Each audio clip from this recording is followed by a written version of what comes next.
Mobiliser des ressources nécessaires et durables pour la sécurité sanitaire afin de faciliter la gestion efficace des futures épidémies, c'est l'objectif du premier forum international pour le financement durable de la sécurité sanitaire en Guinée qui s'est tenu à Conakry. La rencontre a connu la participation d'Ecobank, partenaire officiel de cet événement, qui s'est fortement impliqué pour la réussite de ce forum avec un appui financier pour la réalisation du projet Fonds local de réponse aux épidémies à hauteur de 50 millions de francs guinéens. Le forum s'est clôturé par un dîner gala dans un réceptif hôtelier de la place en présence de la première dame de la République et du ministre de la Santé qui n'ont pas manqué de rappeler l'importance de cette collecte de fonds. La tenue de ce premier forum international a été une occasion d'examiner au regard des opportunités et des défis complexes identifiés par les participants les stratégies qui conviennent le mieux pour soutenir les efforts du gouvernement et des partenaires nationaux et internationaux dans l'atteinte des objectifs de financement de la sécurité sanitaire en Guinée.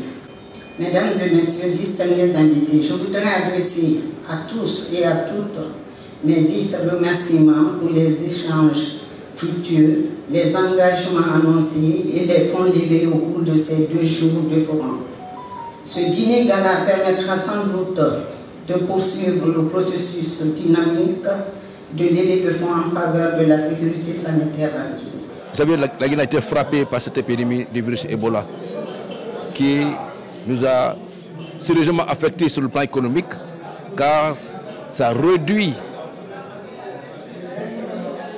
la croissance économique de façon désagréable. Si aujourd'hui, nos partenaires se mobilisent pour accompagner le gouvernement de la République de Guinée, pour accompagner l'initiative du président de la République qui a mis en priorité le secteur de la santé, nous ne pouvons que nous en réjouir. Et aujourd'hui, les partenaires du secteur privé se sont engagés pour accompagner les départements de la santé afin de mobiliser suffisamment de fonds pour nous soutenir. Vu l'impact des épidémies sur le mouvement migratoire, l'OIM, Organisation internationale pour les migrations, s'est vu plus concernée dans le renforcement du système de santé guinéen, d'où l'initiative de ce forum. C'est à nous de prendre nos responsabilités pour pouvoir essayer de sécuriser des fonds, de mobiliser des fonds, de sorte que avant même qu'une crise n'arrive, on est déjà dans la prévention. Si on est dans la prévention, les crises seront vraiment, n'auront pas trop d'impact sur nos pays. Et je pense que le cas d'Ebola nous a vraiment donné de très bonnes leçons. Donc c'est à nous de tirer des leçons. C'est un projet qu'on est en train de mener avec un appui au gouvernement de Guinée depuis avril 2018. Le projet prend fin ce mois de janvier. Donc l'idée pour nous, c'était de soutenir le gouvernement de Guinée à travers le ministère de la Santé et la NSS. Donc on les a appuyés dans le renforcement du système de santé après Ebola. Donc nous en tant que système des Nations Unies, donc on va se retirer à la fin du mois. L'objectif pour nous, c'est de pouvoir passer la main à l'État.